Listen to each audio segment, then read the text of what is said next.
चितरंजन, उसी तरह की क्लॉज इसमें भी है। आरक्षण तो ओबीसी को इसमें भी नहीं है, जिसकी मांग आप उस वक्त कर रहे थे और अपना समर्थन वापसी की जो बात उस वक्त कर रहे थे, जिसकी वजह से ये पेंडिंग भी रहा।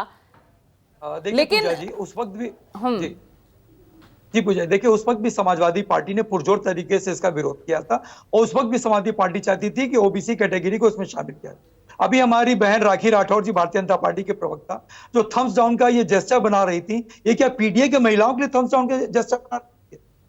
ये क्या उनको इस तरीके से इस जेस्चर जो बना रही थी आपके सम्मानित चैनल पे, ये क्या दिखाना चाहती पीडीए की महिलाओं को कि देखो हम तो जो चाहेंगे वो करेंगे? और हमारे बीजेपी पार्टी के सहयोगी दल के प्रवक्ता यहाँ पर बैठे हैं, बीजेपी पार्टी के सहयोगी दल के, मैं इनसे पूछना चाहता हूँ बड़े साफ गोई से कि ये रिजर्वेशन में रिजर्वेशन विद रिजर्वेशन की मांग करते कि नहीं करते?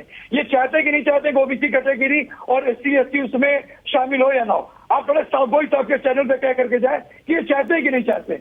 इन्होंने बड़ी बड़ी बातें तो कही, और मैं इनसे कहना चाहता हूँ कि संगठन की बात ये कर रहे हैं। सिर्फ उत्तर प्रदेश में आप ले लीजिए, उत्तर प्रदेश में जिला 75 जिला है, 75 जिले में कितने माइनॉरिटी के डीएम इन्होंने बढ़ा दिए, कितने ओबीसी कैटेगरी के इन्होंने डीएम बढ़ा दिए, जो पूरे जिला संभालते हैं।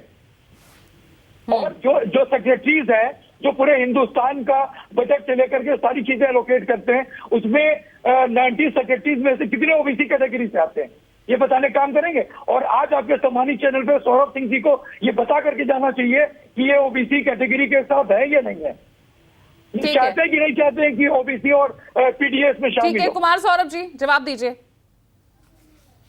मेरी पार्टी और हमारे पार्टी के दिवंगत संस्थापक श्री रामविलास पासवान जी को आपको याद होगा कि चाहे दलितों का अधिकार हो, चाहे ओबीसी का अधिकार हो, मंडल कमीशन जब आया तो उस समय बीपी सिंह जी के साथ कौन साथ खड़ा था और कौन विरोध में खड़ा था, यह जानना चाहिए जी दीपक रंजन जी को। जब इस देश में ईडब्ल्यूएस लागू हुआ, इस देश में पहले ऐसे नेता दिवंगत रामविलास पासवान जी थे जिन्होंने ईडब्ल्यूएस में आरक्षण की मांग की।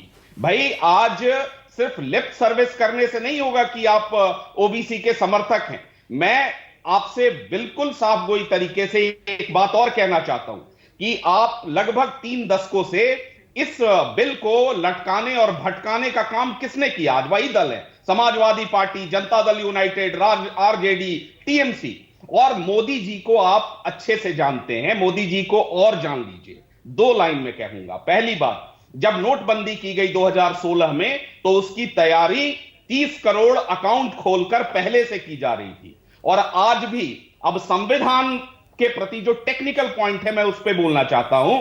सेक्शन 80 इस बिल का आपको आगे जातिगत जनगणना और परिसीमन के बारे में कहता है। जब सीटें बढ़ेंगी, जो एग्जिस्टिंग सीट है, आज अगर हम ये मान ले कि 545 सीटें अगर नहीं बढ़ती है तो मोदी जी को किसी ने नहीं रोक रखा है कि आज 2024 में ही शायद इस 33% को वो लागू कर दें। और ये मैं इसलिए कह रहा हूं कि इस बिल के आने के 48 घंटे पहले तक किसी को नहीं पता था कि कौन सा बिल आने वाला है।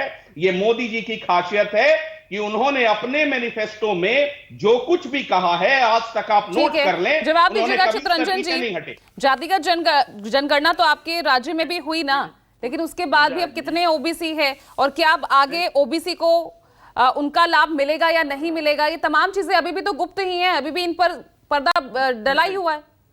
पूजा जी, मोदी जी की खासियत है कि झूठ भी बहुत साफगोई से बोलते हैं, जुमला इतना अच्छा ढंग से जुमलेबाजी करते हैं। सवाल है कि आपने 2014 में आपका पहला एजेंडा था और 9.5 साल के बाद आपका नींद खुल रहा है। और सौरभ जी जवाब नहीं दिए, जो हमारे समाजवादी पार्टी के साथी ने सवाल किया था, जवाब नहीं दिए। ओबीसी के बारे में इनका क्या कहना है? ओबीसी को चाहते हैं कि नहीं? एससी और एसटी और अल्पसंख्यक को चाहते हैं कि नहीं कि आरक्षण मिले? और जो है सो हमारी भाजपा की जो साथी बोल रही थी महिला पर कितना इनका क्या नजरिया है, हम लोगों ने मणिपुर में देखा है, हम लोगों ने जंतर मंतर पर देखा है। और कितने पत्थर तोड़ने वाली को पार्लियामेंट में भेजे, कितने कपड़ा धोने वाली। ठीक है, अब इसी तरह से अब कौन बाकी, सवाल वही है ना, महिला विरोधी आप सत्ता पक्ष को कह रहे हैं, सत्ता पक्ष आपको ओबीसी विरोधी कह रहा है। जातीय जनगणना की जब बात हो चली है तो उसको लेकर भी कई तरह के सवाल खड़े हो रहे हैं। तो सीधे सीधे 2024 की जो लड़ाई है वो कहीं ना कहीं महिला आरक्षण बिल, जिस पर सभी पार्टियां राजनीतिक लाभ लेने की कोशिश तो कर रही हैं, लेकिन इस बीच विपक्ष की तरफ से ये दांव खेला गया है ओबीसी और जातीय जनगणना का। अब कौन कितना इसका लाभ उठा पाएगा, ये सबसे जानना दिलचस्प हो जाएगा। इसी के साथ आज के लिए ब्रेकिंग विद एजेंडा में इतना ही। सभी मेहमानों का बहुत बहुत शुक्रिया हमारे साथ जुड़ने के लिए। एक छोटा सा ब्रेक ले रहे हैं, देखते रहिए News 24।